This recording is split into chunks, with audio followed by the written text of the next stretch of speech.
here in the sunshine of Portimão. The pit lane is just opened for the cars to make their way around to the grid in readiness for the first 50-minute race in the Fanatec GT2 European Series. It has been a slightly delayed start after incidents in earlier races, and for the teams, this is the first of two races of the weekend in a championship that's already taken them from Monza to the Red Bull Ring to Dijon, and will take them to Valencia and to Paul Ricard as this kicks off the second half of the season. The GT2 concept, a bit of a slow burn, but those drivers that are regulars enjoy the racing, they enjoy the circuits, and the concept of, if you wish, driving on your own. If you want a co-driver, then you can do that as well. 50-minute races. The championship operates with an AM and a Pro-Am format, and there's also the Iron Cup as well, and that is to be awarded in each race to the first crew home with a combined driver age of over 100. It's to, again, give the older drivers an incentive to come racing and to receive awards. This very much customer racing focus, this championship. In the AM competition, it is Jan Krabec who leads the way. He's got 119 points to the 99 of Klaus Angerhofer, and then 91 points is the tally of the third place driver Leonardo Gorini. Fourth, but absent, are the Lithuanians, Mantas Janavicius and Aurelius Rustica. Sedi Sarmini is next, and another absent crew, Jörg Wiedbahn and Maria Placiuta, round out the top six. In the Pro-Am standings, the leaders are Nicholas Salens and Stefan Rossina. Nicholas Salens, who drives for this year Team True Racing, but was last year the Pro-Am champion with Peter Gulinks. We'll come to him in a moment.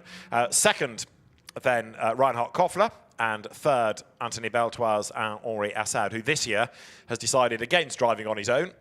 He did drive with his son once last year, but this year with the very quick Anthony Beltoise as co-driver, and then fourth in the championship comes Peter Gulinks and Stinus Longchamp, ahead of Pierre Caffer and Michael Doppelmayr. Stefan Rattel, the man behind the hugely successful GT global expansion over the last, 3 decades, makes his way round to the grid, driving again for the LP Racing team, Luca Pirri's team, but the co-driver this year, young Italian gun Matteo Di Giusto. And it's been an up and down kind of a season for Stefan. Third at Monza, and the other best result, sixth at Dijon. That is the car on pole position then. It is the Peter Gulinks driven and Stinus Longchamp shared Audi. Peter Gulinks, who was third in the championship last year. Stinus Longchamp shared with the man that I was talking about earlier, Nicholas Salens. They've been split apart for this year, but Stinus Longchamp has found a quick co-driver nonetheless in Peter Gulinks, having only the second ever pole position of his career. And Peter Gulinks is good to go once the rolling start gets underway. Second on the grid, looking down onto it, is Henri Assad, number 67. And Henri, another hugely experienced driver whose career goes back to 2001 when he started racing in Formula Renault, and he's raced in Formula Ford and the French Touring Car Championship as well in Carrera Cup France. Former French GT champion back in 2012. He was last year's AM champion, and the Luca Pirri team out en masse, racing to the front of the grid. Anthony Beltoise looks on, the son of Jean-Pierre Beltoise, the nephew of François Sévère, and Carrera Cup France champion 3 times over, French GT champion twice over. So very, very experienced peddler is Anthony Beltoise. Jan Krabec's car being brought into place. That's the car that's third on the grid. Jan Krabec from the KTM Crossbow Battle in Eastern Europe. He's raced with the Creventic organisation in the 24-hour series, in the German GT4 Championship, and now in GT2 this season. And he will line up third on the grid, and then fourth is the Porsche in the hands of Leonardo Gorini. Leonardo Gorini, who used to race Lamborghinis, drove in the Blancpain Endurance Series, the Gentleman Trophy, for a season in 2014, and was 6th 2 years ago and 3rd last year in AM. Ze zijn een keer een foto van jullie getrokken op de quad.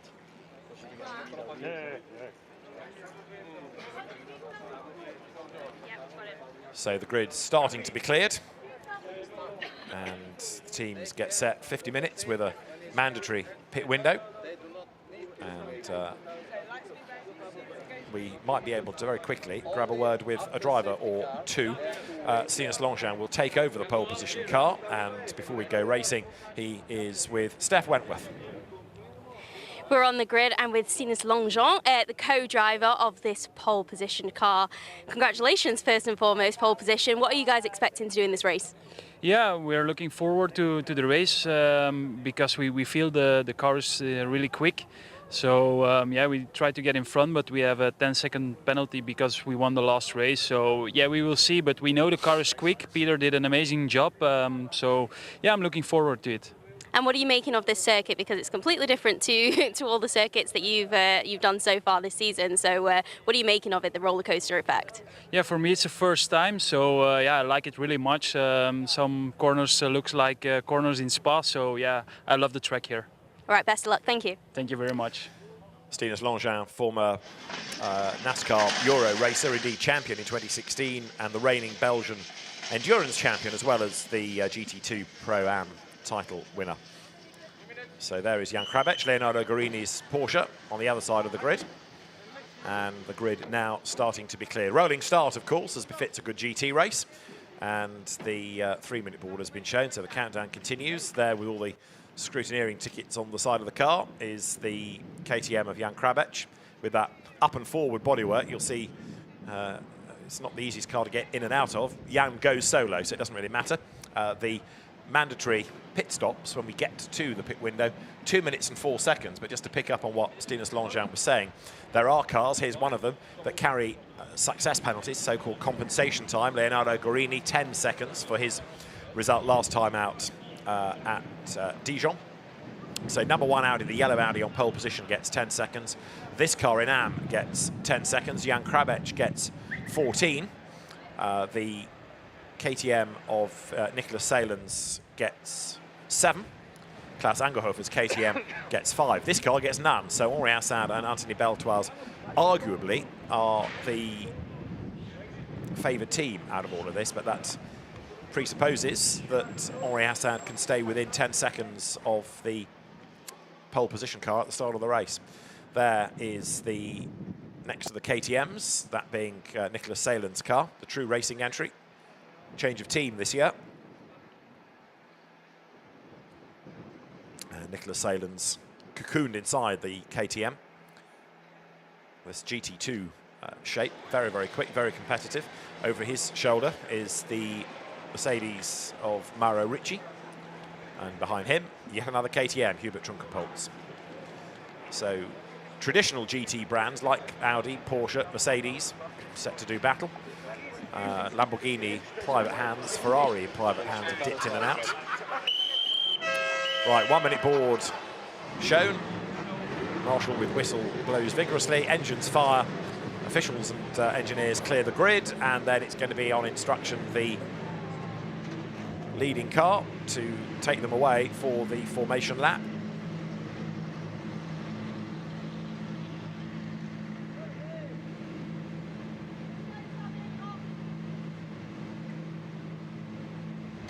So the drivers set to be released once the green flag is shown. And the pole position car, number one, Peter Gulink's at the wheel of it, who only started racing really back in 2021, but has done a lot of miles since in endurance races. Alongside then is Henri Assad, and so the 15-second count on the clock.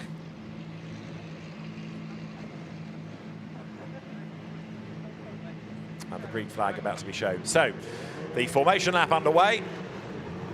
The leading car, the pace car, as effectively is, blasts away, and the race car set off in pursuit with the yellow Audi working the tyres. Peter Gulink knows that next time he comes to this bit of the circuit, he wants them nice and warm, and he wants the confidence within to be able to brake hard, brake late, try and gain an advantage. He needs to try and pull out 10 seconds if he can before we get to the pit window. 17 KTM. That's the car of Hubert Trunkenpolt. The T in KTM, his uncle, one of the founders. So Peter Gulinks and Henri Hassad are on the front row of the grid. The second row is Jan Krabec and Leonardo Gorini. And then it's going to be Klaus Angerhofer and Nicholas Salens on row 3. The fourth row of the grid is where you find Jean-Luc Bobelic and Mauro Ricci ahead of Stefan Rattel and Hubert Trunkenpolt. And the last car, one to watch, is number 18 Audi of Michael Doppelmayr. Now, Michael, with all due respect to him, is not the fastest driver, hence he's at the back of the grid. But in Pierre Caffer, his co-driver, he has a very, very quick co-driver. An early safety car would really keep them in the mix, but Pierre Caffer, who's been a class winner at Le Mans back in 2009, Carter, Formula Ford racer, Formula Opel, Formula 3, Audi in the DTM, Audi in ELMS and the Le Mans Series, the Risi Ferrari team in ALMS, he's raced in the WEC, a Porsche Super Cup, you name it, Pierre Caffer has driven in it. He will take that car over and make it fly, absolutely no question about it. So if they can stay on the lead lap, a lot of Pierre Caffer's work becomes a bit easier, but that does depend on the pace of Michael Doppelmayr and indeed what happens in the early stages. Thus far, they've had a couple of fourths as their best results, but stay on the lead lap, that's half the battle.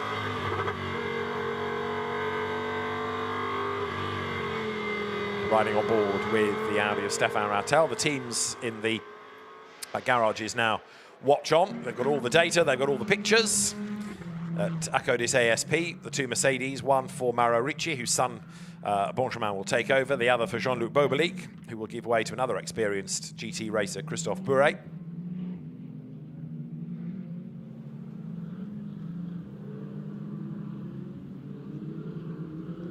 So there is Peter Gulinks, who will now have Henri Hassad alongside him. They will make their way around to the grid. And this is the view on board with the Acodis ASP team Mercedes AMG GT4 in the hands of Mauro Ricci then as the cars queue up, get themselves in that 2x2 side-by-side formation ready to accelerate out of the last corner up towards the timing line. And then we will be in business for the first of two races. 50 minutes for the Fanatec GT2 European Series, the 7th race of the 12. Audis to the 4, second row KTM versus Porsche that towers over the KTM crossbow. The leading car then will dive for the pit lane. Lights on the gantry are red. When the lights change on the instruction of the race director, Joël Doval, we will be in business as the cars are set to get underway any second. Then up towards the line they come. Peter Gulinks on pole position, accelerates away. Now then, as the cars blast past the pits down towards turn 1. So the yellow Audi it is then that steals the advantage as they head into the first corner. He moves across to block Hassad. Gorini to the outside line also with nowhere to go, and Jan Krabec up the inside. This is Stefan Rattel's view. Bobelic ahead. On the far left was Mauro Ricci, and it's Peter Gulinks then that has the advantage. Krabec goes second, down to third is Hassad. Gorini is fourth, and then in fifth place as they wriggle their way up through turn 3 for the first time is Klaus Angerhofer. This is Ricci's view out of turn 3. Grabs a gear and goes down towards the hairpin at 5 then as Gulinks is under attack. Jan Krabec it is who leads the way, but he goes deep into the corner. Henri Hassad comes out to have a look on the inside line, but to no avail there. Back on the power now as the cars sprint along that short straight up towards turn 7. And contact there, and around goes the KTM in the hands of Nicholas Salens. So big drama for Salens on the opening lap. Got a rub, round he went, and so Salens falls to the back of the queue, and he's got a lot of work to do from there, no question about it. Leonardo Gorini on the back of Henri Hassad then as the cars turn their way through. The Riccis have had a win this year. Henri Hassad and Anthony Beltoise have had a win also within the Pro-Am category, which has been a little bit more open. But right now, Peter Gulinks leads the way from Jan Krabec, who has had these 4 class wins over the course of the season, making a really good fist of life within the AM category. Jan Krabec has also had a second place outright, so he's got great speed. Nicholas Salen's out at the back of the queue with work to do. Race start under investigation. Leaders go by.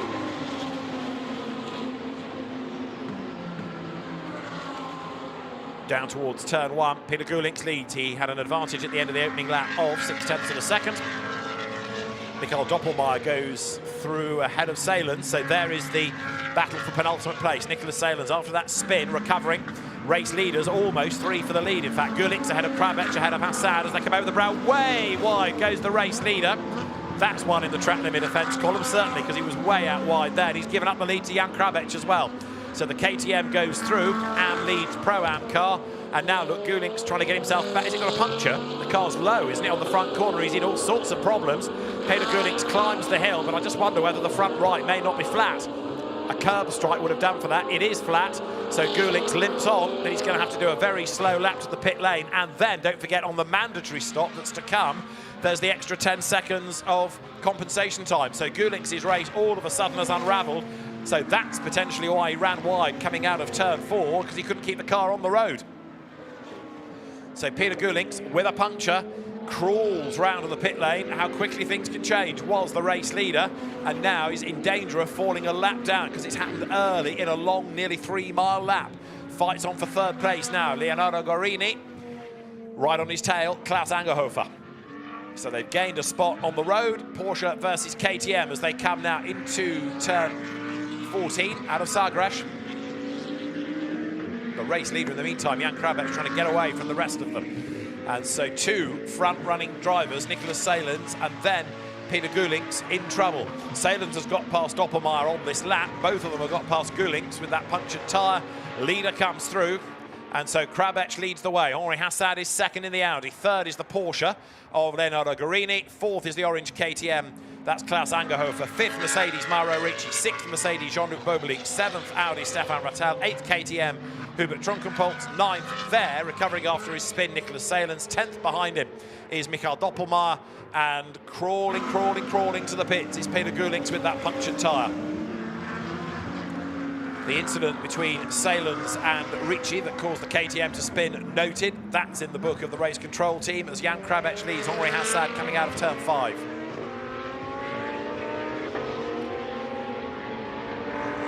Now the cars climb the hill and the investigation for the start is for the penultimate row.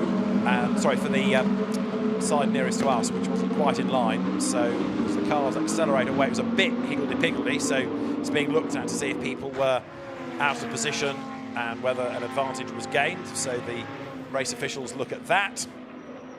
Meantime, we're looking at the race lead fight where Jan Krabech has got Henri Hassad breathing down his neck. Remember, they are in different classes.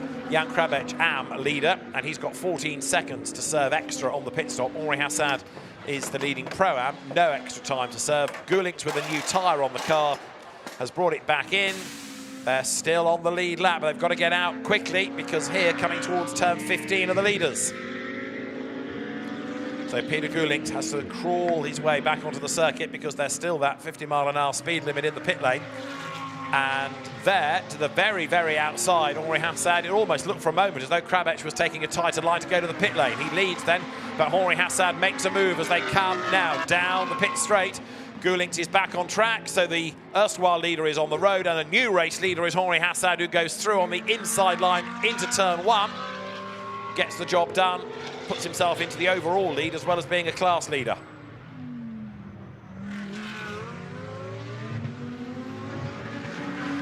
So there, number 67 Audi climbs the hill, and wide goes Krabech in second place. Race start, no further investigation necessary. And Peter Gulink's then a long, long way back. He has got to serve, like everybody, that mandatory stop within the window as well. Gorini third in the Porsche, fourth Klaus Angerhofer. Fastest lap, Henri Hassad last time in there, the leading Audi.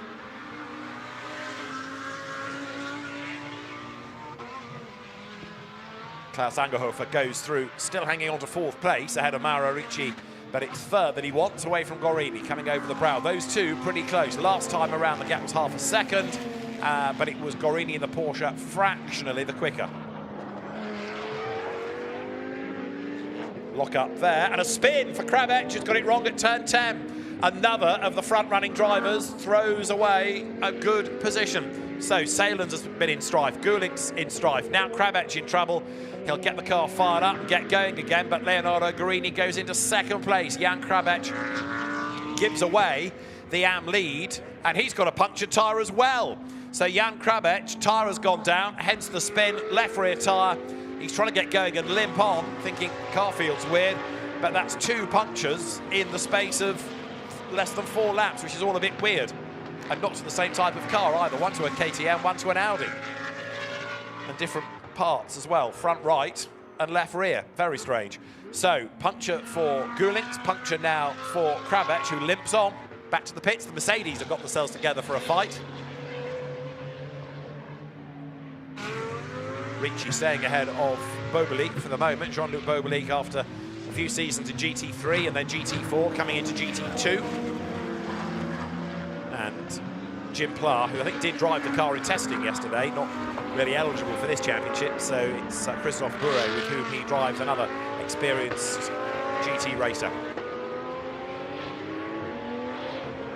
The long-nosed Mercedes then makes the run up from the hairpin. Mercedes that came to the Red Bull Ring last year, had a look at GT2 and liked the idea, and has been persuaded to now officially build cars, and here you've got 2 of them on the grid. So Mercedes looking for more customers, just as Porsche would, just as KTM would. Audi likewise there. Boberlic has an attack, can't find a way by. And 89, Jan Krabach, I don't think has got going again. This was where he was trying to rejoin, but he has parked it and is out of the race. So Jan Krabach won't get as far as the pit lane, and so the AM Championship leader out of the race then.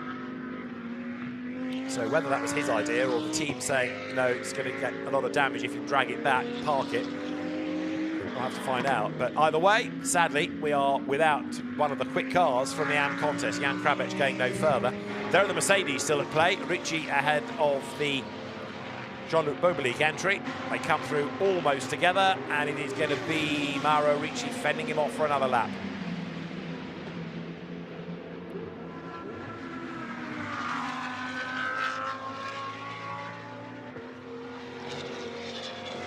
So the leaders go through onto lap number 6, and the gap is increasing all the time. Henri Hassad, as a lockup comes from Ricci, is now 3.8 seconds ahead. Guarini second, Angerhofer third. So Mauro Ricci there is, in a sense, the next one to look for in Pro-Am. He's second in class, and third in Pro-Am is the Stefan Rattel and Matteo Di Gusti Audi, currently 6th overall.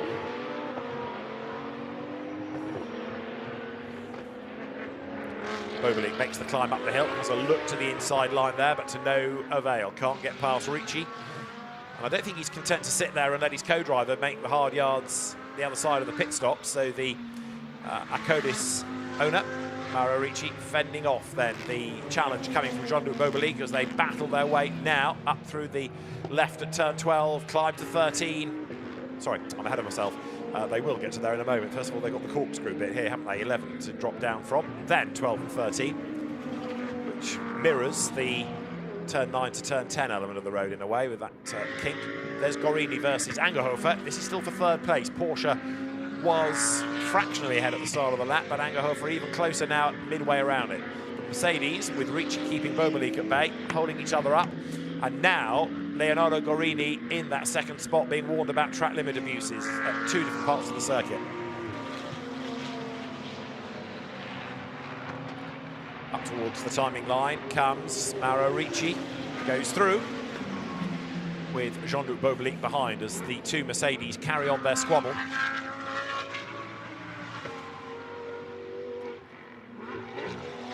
So Peter Gulick, in the meantime, is on track, not lapping as quickly as the leader, but lapping quicker than everybody else. So he's chipping away, but he's over a minute back, Peter Gulick, after the earlier dramas, trying to get himself back into contention.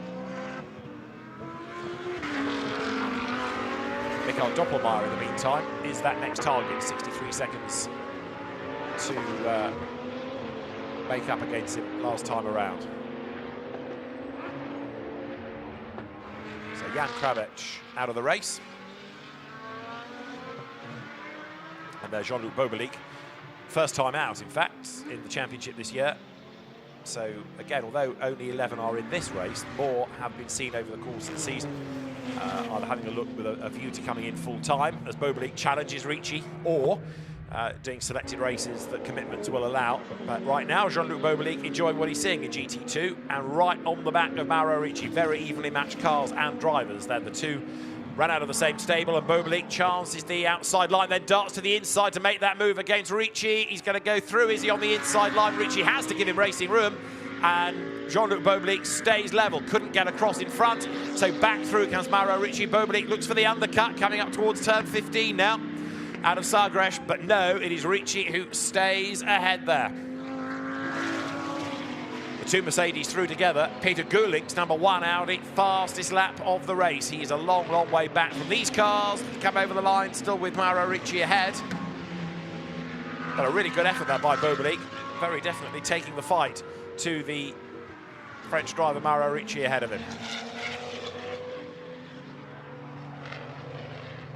From turn 1, there you've got the second place battle, I should say, with Gorini and Angerhofer together. Porsche still ahead of the KTM, and Peter Gulink's then into 10th place. Now he's gained a notional position with the retirement of Krabet's KTM, but Gulink's quickest man on the circuit. What further progress can be made then? We're getting news of another spin, and it's from Hubert Trunkenpolz. That was at turn 13, so he's lost a place, and Trunkenpolz back in the right direction, but time lost.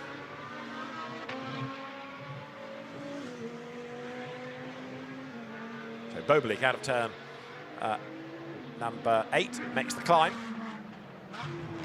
Then you come up towards that kink at turn 9, the Craig Jones corner, and then another brow crested into turn 10. Bit of a wobble from Ricci there as he arrives on the wrong line, tries to wrestle the car towards an apex. He's going to drift out wide, and this is where Bobelic mounted his challenge last time. He's going to do it again. Tried the outside here a lap ago, then went for the inside, looked for the inside this time, but not close enough, in fact, to make that move. So Mauro Ricci still hangs on to the position.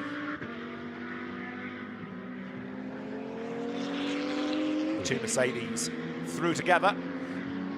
Bobelic looking marginally the faster. Jean-Luc Bobelic coming out of the corner there, but closing onto the back of the Mauro Ricci-driven sister car.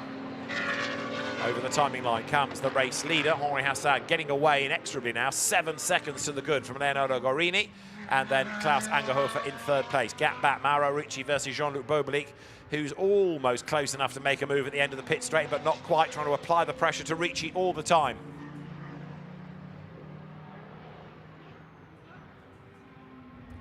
So again, up towards turn 3 they come. And the team's now starting to think about that pit window, which will be opening in about 5 minutes' time. It'll take a second or two.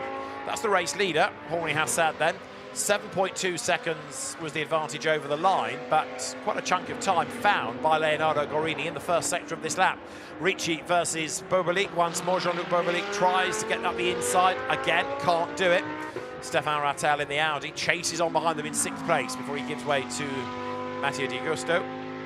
That's Gorini then in the Porsche, comes over the brow, and Klaus Angerhofer next in the queue behind him. So the KTM of Angerhofer, the best place of the KTMs. Bobelic again tries to challenge Ricci, but still can't do it.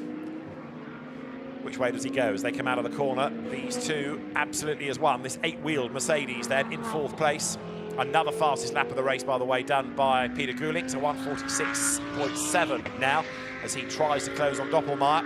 The second stint actually has got a lot to look forward to with the very, very quick Stinus Longchamp, the very, very quick Pierre Caffer.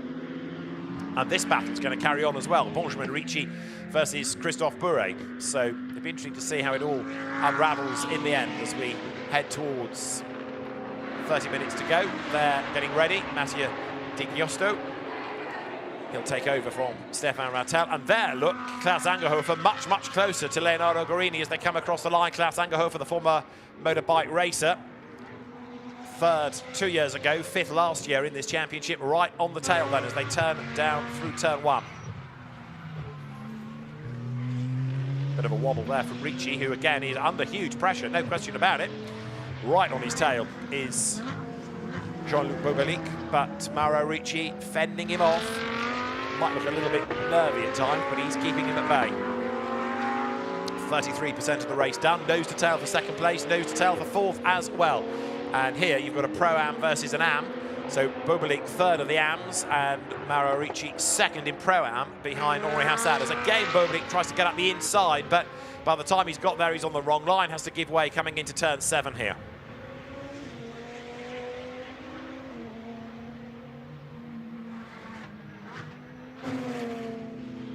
Over the brow once more. Still hustling on, Jean-Luc Bobelic. Still, he can't quite find an opportunity to dive up alongside Ricci. Out of turn 10 then, through the 11 to 12. Right into left, plunge downhill, sort of corkscrew effect, the compression at the bottom, up the other side. The third place, Klaus Angerhofer still occupies that spot in the KTM, but he's got designs on second. 911, the 911 of Leonardo Guarini is still ahead of him, and he wants desperately to get past that Porsche. The Mercedes behind could barely be closer. Another climb as they head up towards turn 15 now, out of Sagres, and then towards the timing line. Peter Gullings in the meantime, still closing on Doppelmayr, and everybody still on that lead lap. Through goes Guarini, through goes Angerhofer behind him, and then Ricci and Bobelic. That gap stretches, it seems, lap after lap coming over the line. So they go through. There is Mauro Ricci, and the race leader, Henri Hassad, has built the gap once more. So although it came down a little bit, now that Guarini is having to go defensive and try and keep the KTM at bay, so the lead gap has gone up once more. Track limit warning for Bobelic, by the way, now, as he's on the back of Ricci coming into turn 5. You need a good run out of the corner, and that's what Jean-Luc Bobelic gets, but again, can't really slingshot up the inside. Mauro Ricci's car, same sort of car, same team running it, comparable pace, stays ahead. Up out of turn 8 they go. There, Mauro Ricci hangs on to position. Next question for some of the teams, when to bring in the car. Is it the driver that's quicker doing the first or the second stint? That's going to affect the strategy. And also in the case of Bobelic, for example, you might be quicker than your co-driver, but if you're stuck and not making progress, you get out of the traffic and try and win on the pit stops. There's Guarini, still second, and Angerhofer still third behind him. Now, Leonardo Guarini is a soloist. His car will run at that pace all race. Angerhofer will give way to Seti Samini, or the Smile Doc, as he's known, another experienced KTM racer, and Seti Samini is quick. So that could be another one then to keep an eye on as the drivers here head up towards the line.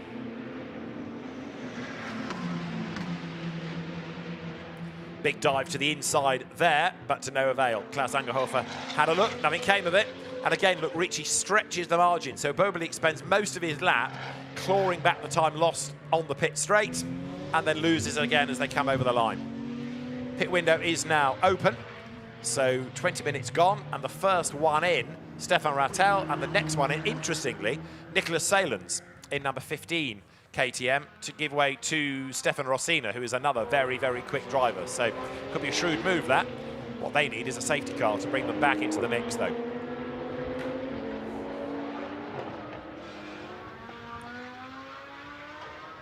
So there is Nicolas Salens giving way to Stefan Rossina. Stefan Rattel gets out of the Audi, and Mattia Di Giusto will get into that car. And also coming in is Michael Doppelmayr to give way to Pierre Caffer. And maybe Peter Gullings will be in as well to hand over to Stinus Longchamp, maximise the time available for the quick driver.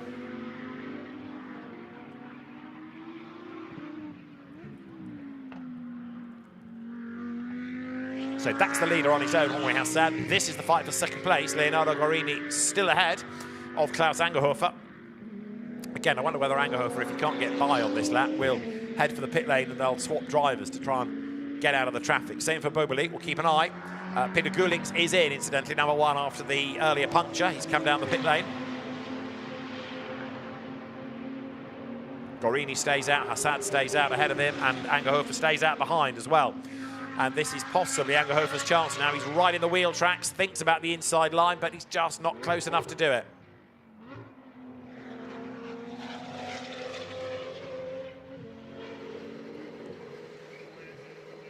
Ready to go, Stefan Rossina, former Porsche Super Cup racer, retired a few years ago to build up his business, but has been tempted back over the last couple of seasons in GT2 KTMs. Right, away goes De Giusto, away goes Rossina. Trunkenpoltz is in as well to give way to Sarmini. The Ricci's are in, look, so out gets Mauro. And they're going to put some fuel into that car, so it has to be devoid of driver. Pierre Caffer is getting ready to go, number 18.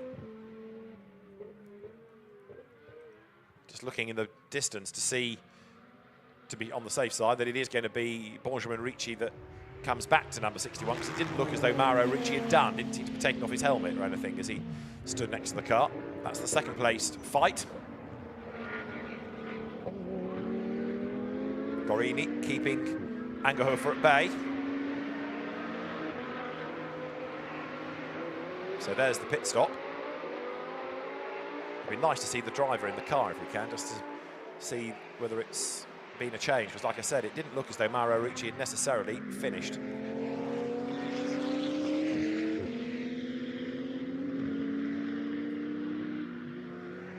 Into the pit lane comes Henri Hassad, the race leader, to hand over to Anthony Beltoise.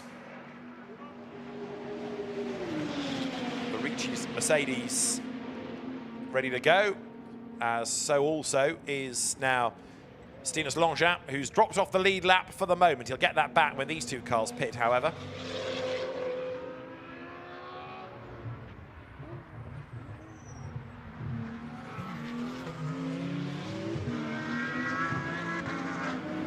So Gorini always seems to have an answer to that KTM. No matter what's been tried, the answer is always there.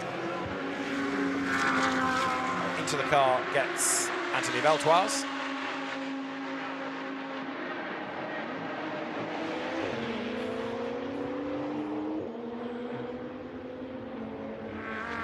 And 61 is being shown as Benjamin Ricci, so you can only assume that they have done the driver change. And maybe Mauro was keeping his helmet on just in case of any splashback from the fuel.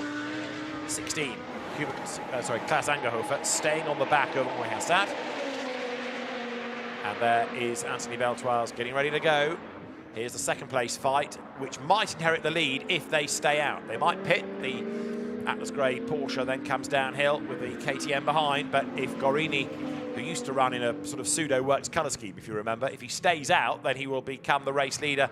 But Angerhofer really taking the battle to him here. It's been pretty fierce over the first stint, 25 minutes to go. That means 5 minutes of the window as well, so they need to be thinking about when to pit. Out of turn 14, out of Sagres they come. Still absolutely tied together, these two. Remember as well that Gorini has an extra 10 seconds to serve in the pits, and the Angerhofer KTM an extra 5.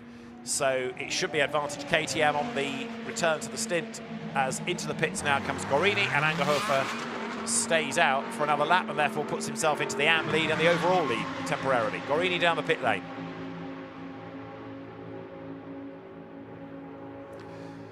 So Benjamin Ricci, hard at work in number 61 Mercedes, heads towards the line. Jean-Luc Bobelic, by the way, has stayed out, so it's Angerhofer from Bobelic, the order at the moment. And there is Stinus Longchamp ahead of Beltoise, so trying to fight back. Unlapping himself effectively there is Stinus Longchamp, because don't forget they'd lost time anyway and then had an extra 10 seconds in the pit stops. So Beltoise in number 67 ahead of Jean-Luc Bobelic. And effectively now Stinus Longchamp putting himself back onto the lead lap. 9:11 there in the pit lane. Leonardo Gorini talking to the team before he jumps back on board. Driver asks if they're going to refuel. That's Matteo Di Gusto making his way up the hill, having taken over from Stefan Rattel. This is the view from the Audi.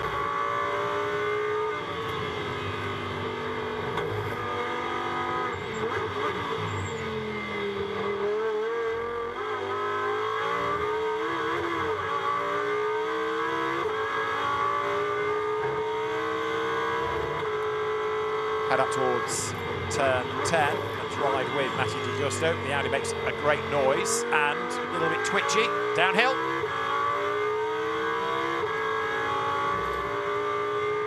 The gap's coming down, certainly against the Benjamin Ricci Audi ahead. That is Klaus Angerhofer staying out. He better be in at the end of the next lap. He's running out of window time, effectively. And there, look behind, is Stinus Longin, who is a lap down on that KTM, but in real terms is back on the lead lap because he's unlapped himself. Admittedly, the car is directly behind him on the road from Henri Hassad. This is Mattia Di Giusto. Now, the car that he's chasing in picture is the one he's chasing in the race. So over the timing line now comes Benjamin Ricci, and Gorini is going to fall back behind them. So he's lost now the track position to both of them. Don't forget that Gorini is in AM. He served his extra 10 seconds, so the Porsche drops down. Fastest man on the racetrack now, Pierre Caffer, who's taken over from Michael Doppelmayr in number 18 Audi. He's done a 1:44.9, but that car is also off the lead lap. So at the end of the next time over the line of everybody, we'll get the true idea of the order. But there is Gorini through, and 15 behind is Stefan Rossina, pressing on after Nicolas Salen's earlier spin.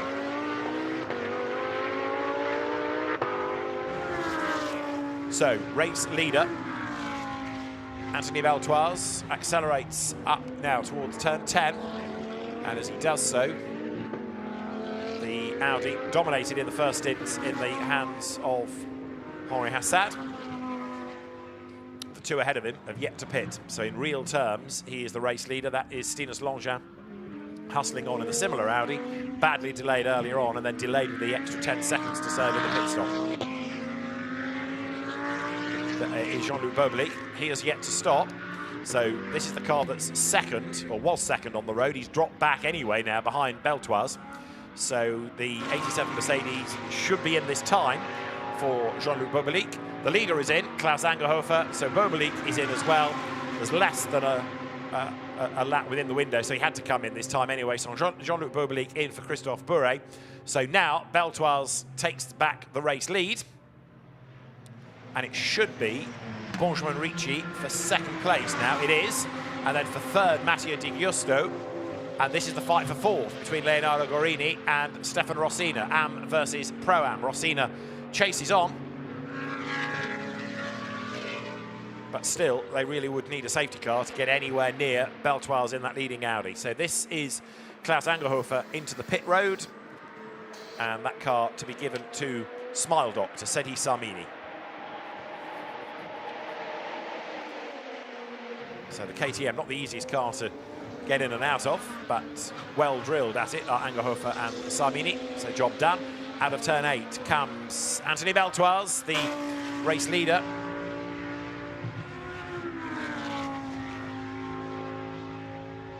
Up towards turn 10 comes the Audi.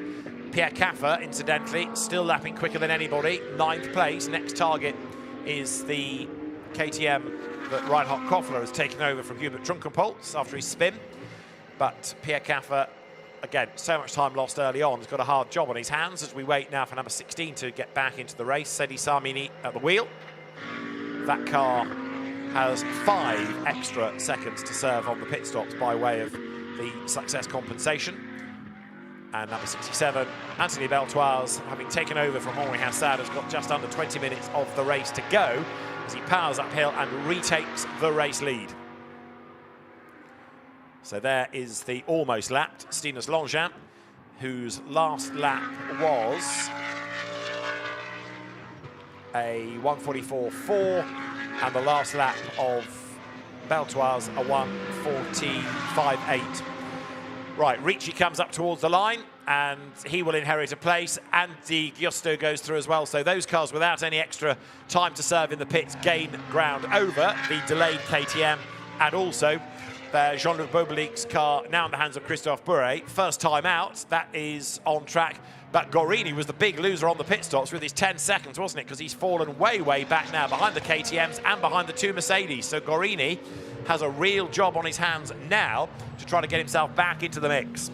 He's keeping the car of Stefan Rossina at bay. Puff of smoke for Rossina as he changes up, but the Porsche effectively losing 4 places on those pit stops. So Gorini down towards turn 5, and it is Anthony Beltoise in the lead, but actually last time Benjamin Ricci fractionally faster.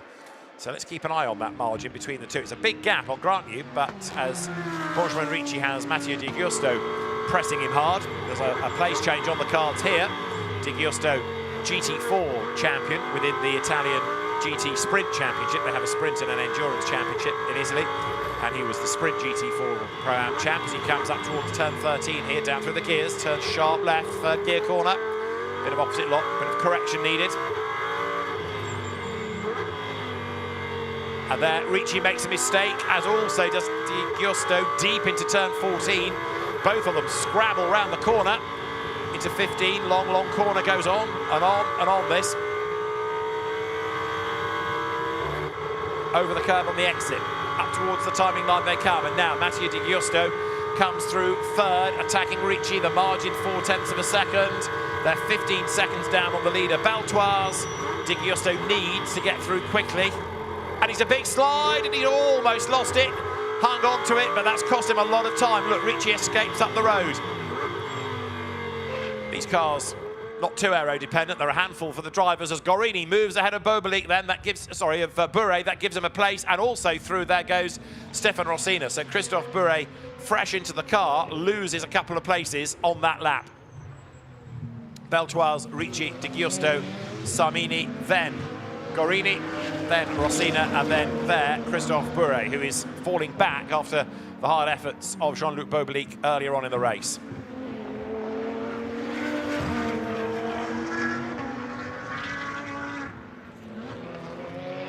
Out of turn 5 they go. And right now, it's Pro-Ams 1, 2, and 3, with the AM class leader in 4th place, Seti Sarmini. There going through is Christophe Bure, dropping back in the pack now as Gorini still comes under attack. Stefan Rossina swoops to a different line going up through turn 9, wanting to try to dive up the inside, and drama there. That is Langin off the road, isn't it? Number 1 Audi it is. Stinus Langin at turn 13. So that car has spun, it's on the edge of the road. He's gone just the other side of the curb where the runoff area drops away, but he's certainly fallen off the lead lap now. And after a really difficult race for Stinus Langin and Peter Gulix that started so optimistically on pole position, this is what happened. Big lose coming into sight. Now I wonder whether that was also tyre related. We've had a couple of punctures, one for that car, but at high speed, that car coming into view, having spun presumably through 12, which is a very odd thing to do. So there's another question mark over number 1 now, as over the line comes Leonardo Gorini, and number 1 I don't think has got going as yet, so we might end up with the car being hoiked out with the yellow flags waving. It might be that the race has to be neutralised to do that. 67 then, Anthony Beltoise, 15 seconds to the good. Fastest lap of the race, by the way, Pierre Caffer, who remains in 9th place, but really is taking the battle to anybody he can find now as he presses on regardless.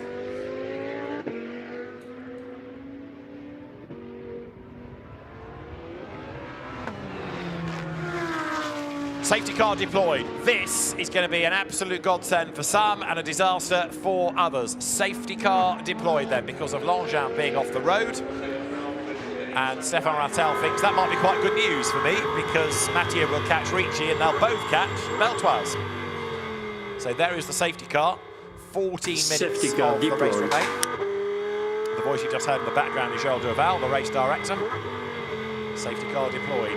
Confirms. This also helps Pierre Caffer in 9th place. So at the back of the queue, fastest man on the circuit, he can gain a huge amount out of this once we go green again. So the gaps at the moment are all going to disappear once they bunch up. There is the Ricci and Di Giusto fight for 2nd place. Seti Sarmini still 4th.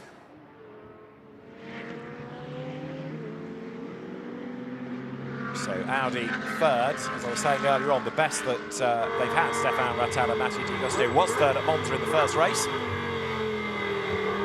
So, safety car on track. It might take a while, though, to get everybody under control because they was quite strung out. Only then, really, can you, once you've got them in a small pack, only then can you really start this recovery operation, potentially. So they're the leaders. Out of the gravel drives. Longchamps, that was easy. That was much simpler than I was anticipating. The leaders had been bunching up. So, the Audi back on track. Incident is clear. Next question, therefore, is whether the race director will have another lap to try and scoop up as many and give people a sporting chance, or let the cars go as soon as. We'll find out. Coming up now through turn 8.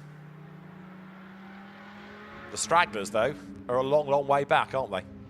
Now, this is the part of the circuit where the lights could be extinguished on the safety car, but not this time.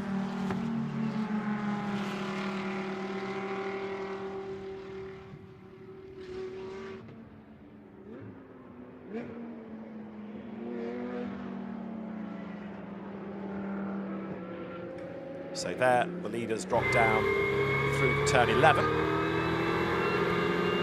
So Mauro Ricci planning how he might be able to attack Beltoise. Behind him, Matteo Di Giusto working out what he can do to try to take second place.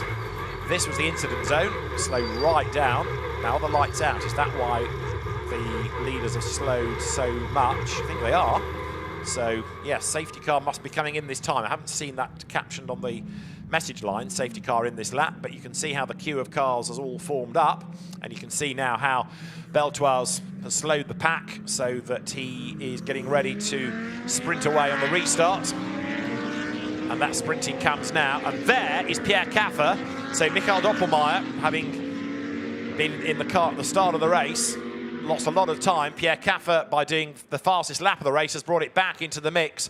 And now, with the gaps having come down, Christophe Bourret is the one handicap because he's not got away at all. He can't overtake until he gets to the line. So Pierre Caffer trying to get on with the programme. Now he's on with the programme, and he's going to gain 2 places. Look in the background onto the first corner.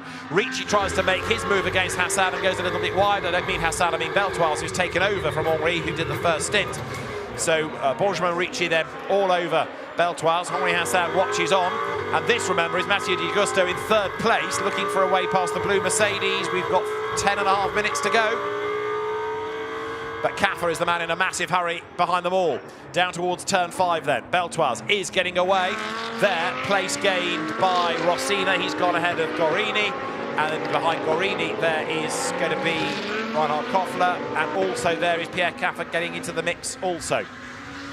Matteo Di Giusto then on the back of Benjamin Ricci for 2nd place. And again, because Ricci has to think about getting defensive, he's dropping away from the race leader. So Beltoise is being able to build the gap again. It's the relief, no doubt, of Henri Hassan. Go on, Matteo, says Stéphane Rattal. He can see his car possibly on for its either equal best or total best if he can get 2nd place. 3rd would equal best, 2nd would be the best they've had all season. And Di Giusto is driving a fine race, isn't he? All over the back of Benjamin Ricci.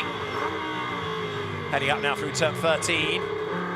This is where Di Giusto had a go a few laps back, trying to get a mistake out of the Mercedes here. But Ricci fending him off. The Audi not quite with the bite off the corner that the Mercedes has.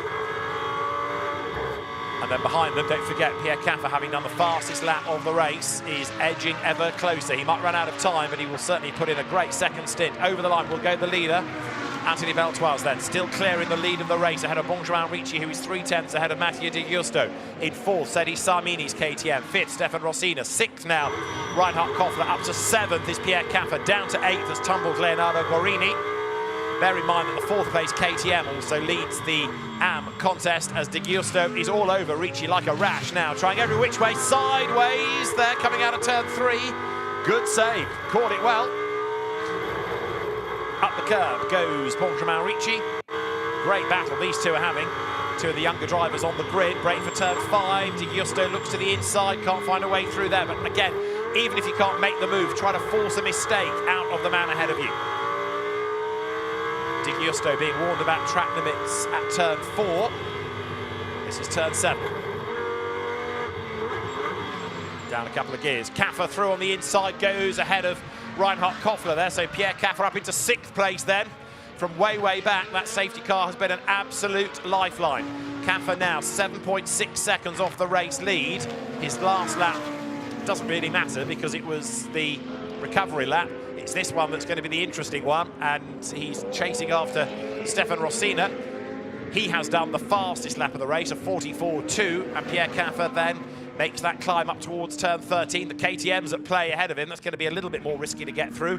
Number 15, though, now, Stefan Rossina, one of those KTM's being given the driving standards flag for the track limit abuses, as wide goes Sarmini, the AM leader. Rossina tries to squeeze up the inside, and Pierre Caffer wants to get past the pair of them.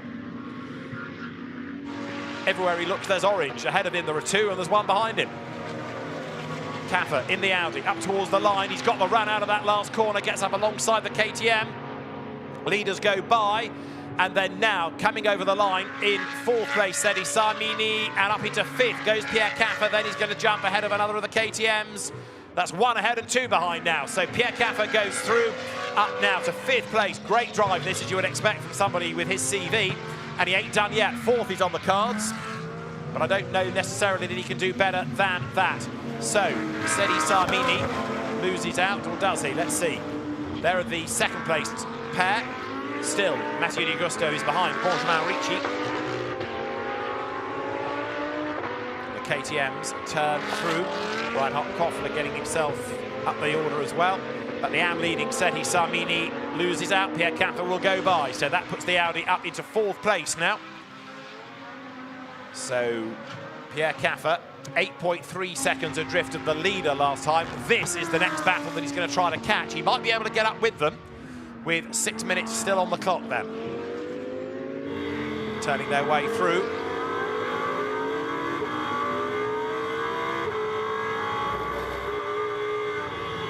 Brake hard for 13.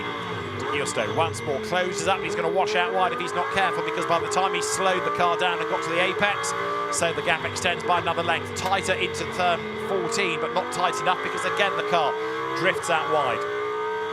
These cars, as you can see, do have some aero, but they're not planted on the ground like a GT3 car is, so they're a challenge for the amateur driver, for the gentleman racer. Up towards the line they come. They have a fair amount of movement in them. The leader goes through. Anthony Beltoise easily building that gap again. It's up to 2.5 seconds now over Ricci and Di Giusto, and then Pierre Caffer absolutely flying behind them, lapping in the 145s. So he's getting closer to this second place fight, as again Di Giusto tries to work out how he's going to find a way past that Mercedes. Sideways out of 3. This is turn 4, where people are being warned about track limits because they go wide just like that. Both of them out wide, bounce over the curb, back onto the road. Pierre Caffer in fourth place, inching up behind them. Let's see what he can do in the first sector. These two break for turn 5. And Caffer has just done the absolute best speed of anybody. He's taken 0.6 of a second out of them in the first sector of the lap alone. So through they turn out of 7. Audi on the back of Mercedes. So the Ricci's, having had an outright win and a second also at Dijon, really proving to have good pace once again. The best we've had from the Caffer Doppelmayr is 4th, and they are 4th now. So that pair, a brace of 4th places, looks like it's going to be equal, unless Pierre can be an absolute hero and split these two. To the inside line goes Di Giusto. This is his best chance yet, but still not able to level with the Mercedes. And so it is the blue Mercedes AMG GT4 that stays ahead. Nose to tail out of turn 13 they come.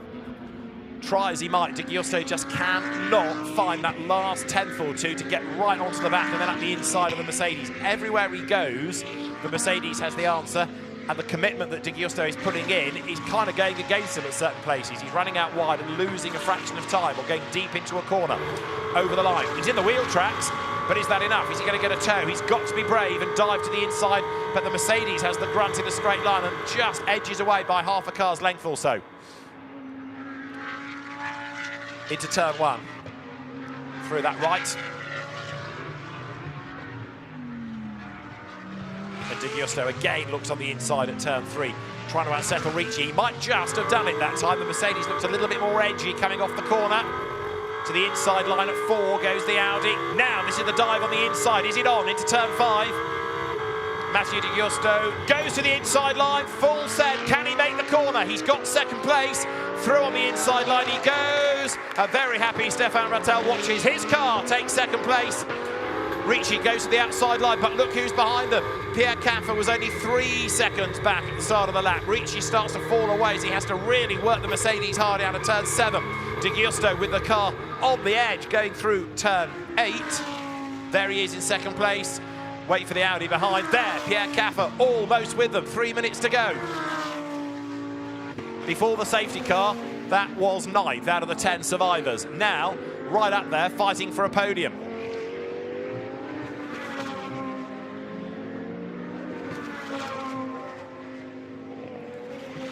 So the car of Pierre Caffer edging ever closer. He's gained a second and a half on this lap, and suddenly Benjamin Ricci's third place is in jeopardy. Safety car's given a few good stories to people, such as De Giusto and Rattel, and also potentially to Caffer and Doppelmayr. So 2 minutes and 18 on the clock. They're going to get 2 more laps out of this as the leader goes through. So there's time for this lap and 1 more. And Caffer for third in 2 laps. It should be on, shouldn't it? Ricci, in fairness, is coming back at De Giusto. He's not given up. And the Mercedes, again, using all of its horses to good effect, but he makes a mistake at turn 1 and drifts a little bit wide. That's going to give Pierre Caffer another chance to close. 1.4 seconds back from Benjamin Ricci. He might even be up with him by, yes, here, pretty much. I was going to say turn 5, but he's there even sooner. So Pierre Caffer starts now to think about where he can make a move. All of that experience from the very highest level of sports car racing to be put into good effect. Turns through the left at turn 5 hairpin. Back onto the power, climb the hill again. And if Ricci thinks about defending, then he's going to drop right off the back of De Giusto. If Pierre Caffer can clear the Mercedes fairly promptly, there's a chance of even going after De Giusto for second place. It's been a great finish to the race, this, as the cars accelerate over the brow at the approach to turn 9. One of the fascinations of Pro-Am racing, differing speeds, and here there's much more disparity than perhaps in a GT3 Pro-Am field. So Pierre Caffer, who's raced at the very top level of sports car racing, taking over from relatively inexperienced co-driver Michael Doppelmayr. But he still hasn't cracked Benjamin Ricci, has he? He's going to be over the timing line, I think, but that's going to go against him attacking De Giusto because he won't have enough time left. So third place maybe is as good as it will get for Pierre Caffer there. Seti Sarmini, by the way, has dropped into 7th, but still leads Am from Gorini from the Bure-Bobelik Mercedes AMG. Here are the cars for third. Benjamin Ricci's Mercedes versus the Audi of Pierre Caffer. Race leader onto his last lap then. Anthony Beltoise 4.6 seconds ahead of De Giusto. And then Benjamin Ricci 9/10 back and only 3/10 up on Caffer, who's surprisingly not able to find a way by. The Mercedes great in a straight line. De Giusto will back that up. There, the KTM side by side as Sarmini goes back ahead of Rossina as they come through. So Seti Sarmini, the man who leads Am, moves himself 1 spot up. Overall, wide goes Ricci. Is Caffer going to be able to have a proper dive up on the inside line into turn 5? He's thinking about it. Goes to the outside. Ricci covers off the inside line. Caffer might get hung out to dry here, but he needs to get the switch back for the kink at turn 6, which he does. Almost rubs against the Mercedes. This for third place. Pierre Caffer on the inside at 6, the outside for 7. He's going to have to go the long way round or try and slow the car and then duck up the inside at turn 8. Can't find the inside line there. Off the corner he can, levels with him, over the brow, Pierre Caffer on the outside line for turn 9. Absolutely toe-to-toe, Pierre Caffer goes right round the outside. He's got the inside line for turn 10. Audi on the inside and through he goes. What a drive, Pierre Caffer is through on the inside, great racing. So Pierre Caffer makes the move, takes up third place. Ricci has a rather cheeky look to come back at him on the inside into turn 13, but that ain't going to work. There's the leader. So it's Audi's 1, 2 and 3. Beltoise ahead of De Giusto, ahead of Caffer, and then Mercedes 4th. So this has turned out, thanks to the safety car, thanks to Stinus Longchamp, to be a really lively finish to the first of the 2 races. Great race from the Fanatec GT2 European Series to be won by Anthony Beltoise and Henri Hassan as the Audi for LP Racing comes across the line to make it a 1-2 for the team. Second across the line is Mattia De Giusto.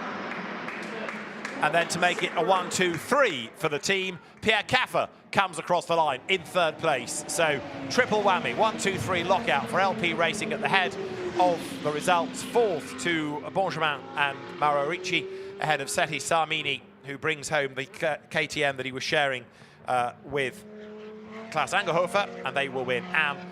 And then in sixth place, it is Stefan Rossina sharing the KTM with Nicholas Salins. So, a race of drama with punctures, with spins, with incidents, with the safety car, and Pierre Caffer doing the fastest lap of the race on his way to finishing in the end in third position. So the top three, also the top three within Pro-Am. And the AMs, Seti Sarmini, the winner, along with Klaus Angerhofer. Second in AM, Leonardo Gorini. Third of the AMs, Jean-Luc Bobelic and Christophe Bourret.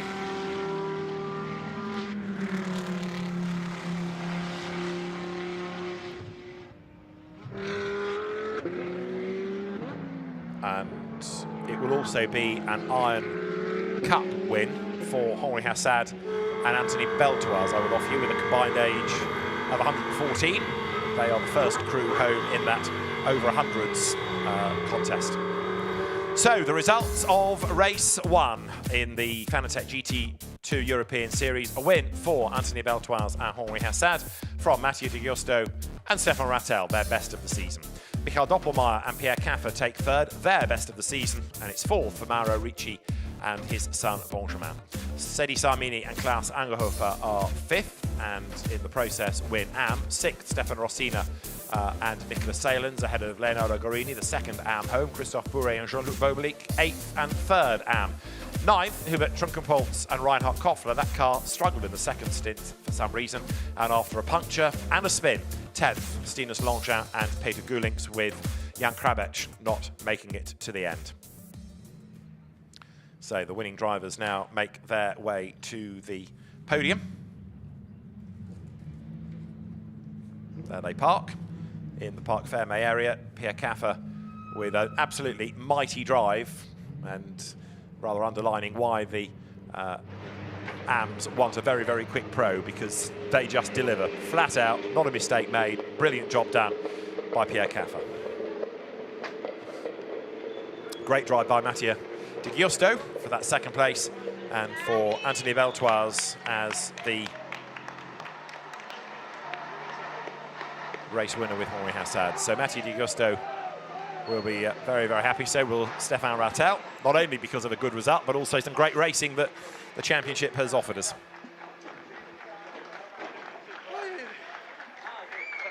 Technical team in the Parc Ferme area, making sure that Parc Ferme is adhered to. Anthony Beltoise out of the car. And very shortly, the podium will prepare itself, as there you can see the drivers. Steph makes her way in to try and have a word in a moment with Anthony Beltoise. We've got half of the winning crew, and Anthony Beltoise, race winner by just under 5 seconds. He is with Steph Wentworth. I'm with Anthony Beltoise, winner of this race. Congratulations, you seem absolutely ecstatic. Yes, thank you. Thanks also to my teammate, Henri Hassad, who is doing a very great job. It was difficult for him because he has the Porsche behind, he has the Mercedes, a lot of power. So he drives so well, give me a car so perfect. I just have to finish the job. So thank you to everybody and LP Racing. And you won the first race of the season, and now you're back on the top step of the podium. Got to feel good, right? Yes, I feel very good, because our race at home, you know, Dijon, was so bad. So we are very happy to be back on the podium and the victory.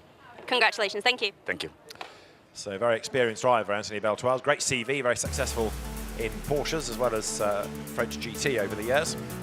And comes out on top then with Henri Hassad, who himself has been racing for a good 3 decades nearly. But that's the winning car, the 6-7 sponsored car, Henri Hassad's business, and ran by Luca Piri's LP Racing Squad. Outright winners, Pro-Am winners, Iron Cup winners as well. The winning AMs, Seti Sarmini, Klaus Angerhofer with Steph. I am with the winning AM driver, Seti Sarmini. Oh, I'm with both of them. A huge congratulations to the both of you. Just talk us through that race from your perspective. Yeah, well, I mean, I had a very good start due to my partner because he did a very, very good job. And then I was just able to, just maintain the pace. And yeah, I think we are very happy to finish first because you can also finish third or fourth and no matter, just small little mistakes and it's gone. And Klaus, talk to us about the start of the race. You did it. How was that for you? Yeah, the start is always a pleasure because that's the dynamite of a race. And we had a good first stint. And Sedi had all quals you can have in a race with a safety car and so on. Yeah. And wow. I wasn't happy to see the safety car, to be honest, but that's racing, and I mean you have to just do it anyways. So that's how it is. I mean, if you want to be first, you have to finish. Oh? If you want to finish first, you have to finish. Congratulations, guys. Thank you. Thank you. So Sedi Sarmini and Klaus Angerhofer victorious in the AM competition. So it's been, as I say, a very, very lively end to the race and some good racing we have certainly enjoyed from the GT2 European Series. Another race to come for them tomorrow here at Portimão. First time, of course, the championship has been here. So the GT2 drivers have had a lot of track time yesterday learning about the circuit. There, Henri Hassad has joined his co-driver. Very happy, Anthony Beltoise. And Henri Hassad, as I was saying earlier on, did most of the driving last year on his own. This year, electing to go with the co-driver. And Anthony Beltoise bringing all of his experience to good effect. Let's have a look at the highlights then of that race, which was led away by the poleman, Peter Gulinks, but he didn't lead for very long. It was a race where luck was not on his side. A puncture coming midway around the second lap, throwing that car off the circuit, and then way down the order as well. Jan Kravec had already been able to wriggle his way through, and the KTM started to get away, but that's when the tyre went down for Peter Gulinks, and he was powerless to let everybody else go past, and he had to limp up the hill and then limp back to the pit lane. So Kravec took over the lead, but not for long. Henri Hassad had designs on that and moved his way through, heading into turn one. Audi ahead of KTM. Kravec was the next one in stride though, punctured tyre putting him off the road and into retirement. That was up at turn 11, and from there he never rejoined. Pit stop window open. Stefan Rattal was one of those in early in order to give way to Mattia Di Giusto, and when Stinus Langevin went off the road into the gravel up at turn 13, safety car was deployed, and that turned the race upside down. Leonardo Guarini was busy squabbling within AM, whereas on the road it was a great fight between Mattia Di Giusto and Portimão Ricci for second place. And further back, Pierre Caffer was working his way through the pack as well. Di Giusto did take second, and then through to third place went Caffer to make it a 1-2-3 result for LP Racing. To the checkered flag though, a win for start driver Henri Hassad, and Anthony Beltoise brought it home comfortably ahead of Di Giusto and Rattal, Caffer and Doppelmayr in third. So now the drivers on the podium, and it is going to be Michael Doppelmayr and Pierre Caffer who step forward for third in Pro-Am. Michael Doppelmayr very happy about that and says to Pierre, you go first, you did the hard work, well done.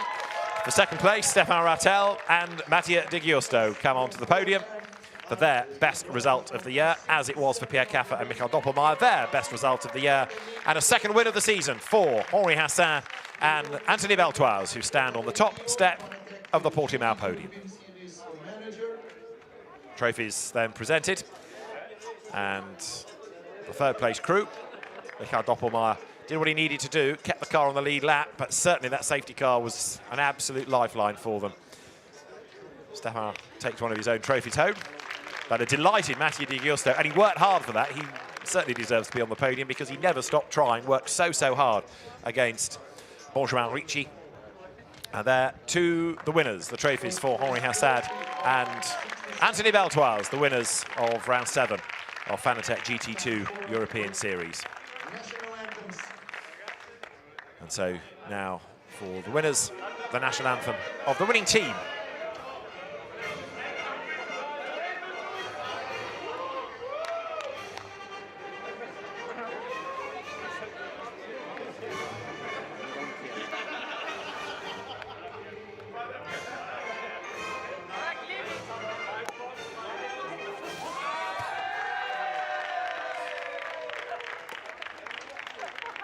there's something about the Italian national anthem Jorge Haussad doesn't like, clearly. So he can't wait for the end, sprays the champagne. Stefan Rattel makes a hasty retreat.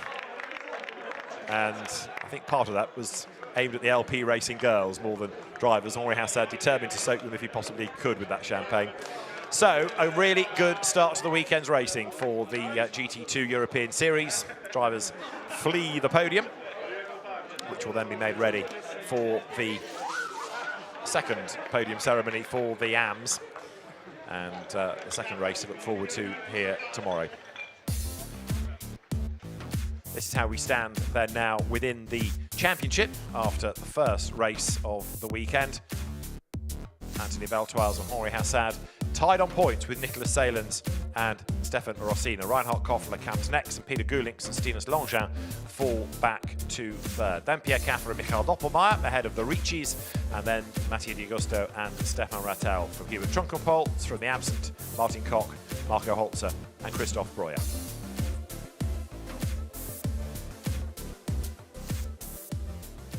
The AM podium is being made ready, and so the drivers will be brought forward in a moment.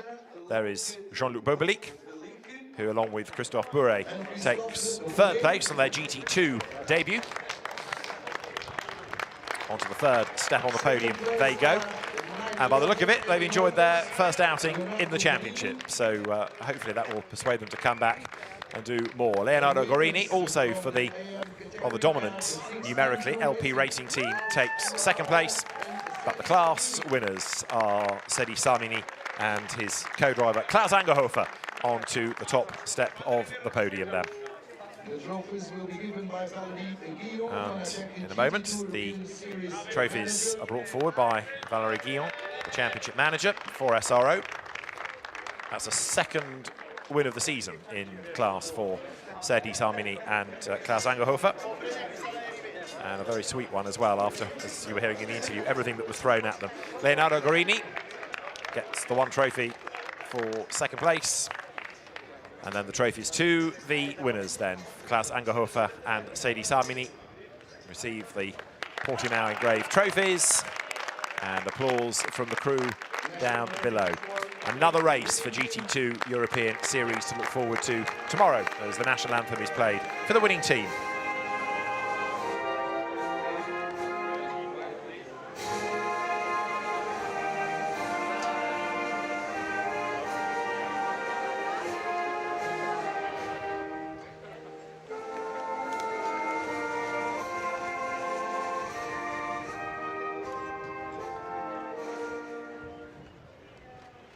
Well done to Sedi Samini, to Klaus Angerhofer. Everybody else scatters. Leonardo Gorini might get 2 bottles of champagne if he's really savvy about this. But if he hangs about much longer, he's going to get soaked as well. But Sedi Samini ready to spray. Klaus Angerhofer, he's got his cap on backwards now to look cool, but he hasn't got the cork out the bottle. But we'll get there. As far as the championship is concerned, Klaus Angerhofer is then the championship leader and 4 points up on Jan Krabec. Leonardo Gorini third ahead of Sedi Samini, Mantas Janovicius and Aurelius Rustica next ahead of Jörg Wiebahn and Mario Placetta. That's how we look in AM, with another race to come tomorrow. I was saying about that second place being the best result of the season for Stefan Rattel. It's also his birthday. What better birthday present than your best result of the season? Not quite a win, but even so, it was a great result to round out a great race. More of the same tomorrow. They'll be on track at 10:55 from Portimão for today. Goodbye.